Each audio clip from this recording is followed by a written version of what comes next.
Assalomu alaykum akalar. Bugun obzorimizda Land Cruiser 90 talik mashinasi bo'ladi. Benzinchi akalar, videoni o'tkazib yormanglar. Sababi 170 litrli bak akalar, 97-yil ishlab chiqarilgan, 320 ming kilometr bosib o'tgan 3.4 benzinoviy motor.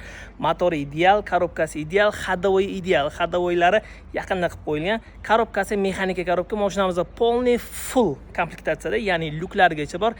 Narxini ham sira aytaman. Narxi 13500 AQSh dollari. Egalar nomerini yozib qo'yaman. Bemalol murojaat qilsanglar bo'ladi. Endi mashinani bitta ko'ramiz. Sostoyaniyasi juda ham tiniq holatda turibdi. Balonlarning holati ham zo'r, kovunning o'zini diskalarida turibdi. Polniy xrom detallarda va lyuklari ham bor akalar. Hattoki mashinamizning propani ham bor. Orqa rakursini bitta ko'ramiz. Выхлопной sistemasi, zapaska balonlari juda ham sochniy rangda turibdi va tepasida spoilerlargacha qo'yib qo'yilgan. Endi sizlar bilan interyerni ko'ramiz. Okalar, narxi 13,5 ming, 170 litrli bak. Bemalol tirikchilik qilsa bo'ladi. Mashinamizning interyerini ko'rsanglar bo'ladi. Kojinniy salon, elektropaket, polniy sidinlarimiz, mexanika korobka, razdatkalari bilan, xo'p, o'zini konditsionerlargacha ishlab turibdi. Android mikrofon qo'yib qo'yilgan, cruise kontrollari bor, stiklopodъемniklar, bakovlarni boshqaradigan rejimlargacha bor.